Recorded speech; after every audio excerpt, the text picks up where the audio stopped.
محمد بن قاسم کا نام عماد الدین محمد بن قاسم تھا، جو کہ بنو امیہ کے مشہور سپہ سالار حجاج بن یوسف کے بھتیجے تھے۔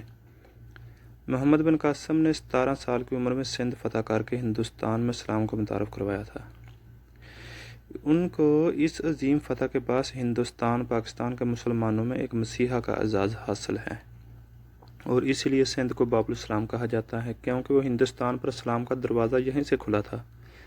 بچپن ہی سے محمد بن قاسم مستقبل کے ذہین اور قابل شخص نظر آتا تھا۔ غربت کی وجہ سے اعلیٰ تعلیم حاصل کرنے کی خواہش پوری نہ کر سکے، اس لیے ابتدائی تعلیم کے بعد فوج میں بھرتی ہو گئے۔ فنون سپہ سالاری کی تربیت انہوں نے دمشق میں حاصل کی۔ وہ انتہائی کم عمری میں اپنی قابلیت اور غیر معمولی صلاحیت کی بدولت فوج میں اعلیٰ عہدہ حاصل کر لیا۔ 15 سال کی عمر میں 708 عیسوی کو ایران میں کردوں کی بغاوت کے خاتمے کے لیے انہیں سپہ سالاری کے فرائض سونپے گئے۔ اس وقت بنو امیہ کے حکمران ولید بن عبد الملک کا دور تھا، اور حجاج بن یوسف عراق کا گورنر تھا۔ اس مہم میں محمد بن قاسم نے کامیابی حاصل کی اور ایک معمولی چھاؤنی شیراز کو ایک خاص شہر بنا دیا۔ اس دوران محمد بن قاسم کو فارس کے دارالحکومت شیراز کا گورنر بنایا گیا۔ اس وقت اس کی عمر 17 برس تھی۔ 17 برس کی عمر میں ہی سندھ کی مہم پر سالار بنا کر بھیجا گیا۔ محمد بن قاسم کی فتوحات کا سلسلہ 711 میں شروع ہوا تھا اور 713 تک جاری رہا۔ انہوں نے سندھ کے اہم علاقے فتح کیے اور ملتان کو فتح کر کے سندھ کی فتوحات کو پایا تکمیل تک پہنچایا، لیکن شمالی ہند کی طرف بڑھنے کی خواہش پوری نہ ہو سکی۔ خلیفہ ولید بن عبد الملک کے انتقال کے ساتھ ہی فاتح سندھ محمد بن قاسم کا زوال شروع ہو گیا، کیونکہ ولید عبد الملک کے بھائی اس کا بھائی سلمان بن عبد الملک جانشین مقرر ہوا، جو حجاج بن یوسف کے سیاسی بصیرت اور ولید بن عبد الملک سے سیاسی قربت کا سخت مخالف تھا۔ ولید بن عبد الملک جب بیمار تھا تو سلمان بن عبد الملک نے محمد بن قاسم، طارق بن زیاد، موسیٰ بن نصیر اور قتیبہ بن مسلم کو حکم دیا کہ ولید بیمار ہے، جب میں خلیفہ مقرر ہوں گا تو مال غنیمت میرے حضور پیش کرنا۔ لیکن ان جرنیلوں نے سلمان بن عبد الملک کی بات کو رد کیا۔ حجاج کا انتقال ہوا۔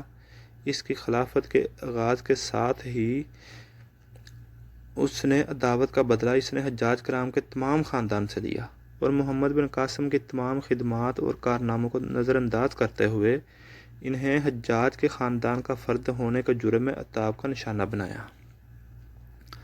سلمان بن عبد الملک نے یزید بن ابی قبشہ کو سندھ کا والی بنا کر بھیجا اور حکم دیا کہ محمد بن قاسم کو گرفتار کر کے بھیجو۔ محمد بن قاسم نے خلیفہ کے حکم کے سامنے اپنے آپ کو جھکا دیا۔ یہ ان کی عظمت کے سب سے بڑی دلیل ہے کہ اگر وہ ایسا نہ کرتے تو ان کی امداد کے لیے سندھ کے ریگستان کا ہر ذرہ آگے آتا، لیکن انہوں نے اپنے آپ کو ابی قبشہ کے سپرد کر دیا۔ محمد بن قاسم کو گرفتار کرنے کے بعد دمشق بھیج دیا گیا۔ سلیمان نے انہیں جیل خانے میں قید کروایا۔ 7 ماہ قید کی صعوبتیں جلنے کے بعد 19 سال کی عمر میں 18 جولائی 715 کو اسلام کا عظیم الشان جرنیل محمد بن قاسم اس دنیا فانی سے کوچ کر گیا۔ آپ یہ جان کر حیران ہوں گے کہ ایک روایت کے مطابق فاتح سندھ اور مطالعہ پاکستان میں تاریخ کا آغاز کرنے والا محمد بن قاسم بھی اپنے زمانے کے نیب کا شکار ہوا تھا۔ اس طرح فاتح اندلس، طارق بن زیاد اور موسیٰ بن نصیر بھی مالی بدعنوانی کے الزامات میں برے انجام سے دوچار ہوئے تھے۔ محمد بن قاسم جب سندھ فتح کر کے فارغ ہوئے ہی تھے تو ادھر عراق میں ان کے چچا حجاج بن یوسف کا انتقال ہو گیا۔ کچھ عرصہ بعد ہی خلیفہ ولید بن عبد الملک بھی نہ رہے اور سلمان بن عبد الملک خلیفہ بن گئے۔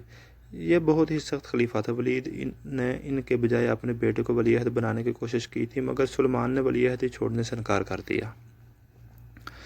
اس کشمکش میں فاتح سندھ و عراق کو مکہ حجاج بن یوسف اور فاتح خراسان وسطی ایشیا قتیبہ بن مسلک نے ولید کا ساتھ دیا اور سلمان بن عبد الملک کی ولی عہدی کی مخالفت کی۔ اب 2 روایات ہیں۔